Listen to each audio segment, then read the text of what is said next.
भीषण अपघात. ट्रॅव्हल्स कारच्या धडकेत एकाच कुटुंबातील तिघांचा मृत्यू. जिंतूर तालुक्यातील चारठाणाजवळील गणेशपूर शिवारात रविवारी सकाळी ट्रॅव्हल्स आणि कारचा भीषण अपघात झाला. या अपघातात कारमधील एकाच कुटुंबातील 3 जणांचा जागीच मृत्यू झाला असून अन्य 3 जण गंभीर जखमी झाले आहेत. या अपघातानंतर 50 ते 60 फूट अंतरावर फेकले गेलेल्या कारचा अक्षरशः चुराडा झाला आहे. याबाबत मिळालेल्या माहितीनुसार हिंगोली जिल्ह्यातील वसमत येथून एक कार मंठाकडे जात होती. याचवेळी समोरून येणारी ट्रॅव्हल्सने कारला जोरदार धडक दिली. ही धडक इतकी भीषण होती की कार रस्त्यापासून सुमारे 50 ते 60 फूट अंतरावर फेकली जाऊन तिचा अक्षरशः चुराडा झाला.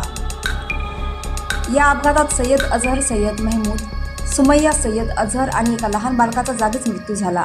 या तिघांच्या मृत्यूमुळे वसमत परिसरात शोककळा पसरली आहे. दरम्यान कारमधील मरियम उफात, फरवा आणि सय्यद इस्माईल हे गंभीर जखमी झाले असून त्यांच्यावर जालना येथील रुग्णालयात उपचार सुरू आहेत. या घटनेत ट्रॅव्हल्समधील 4 ते 5 प्रवासी जखमी झाले असून त्यांच्यावर मंठा ग्रामीण रुग्णालयात उपचार सुरू आहेत.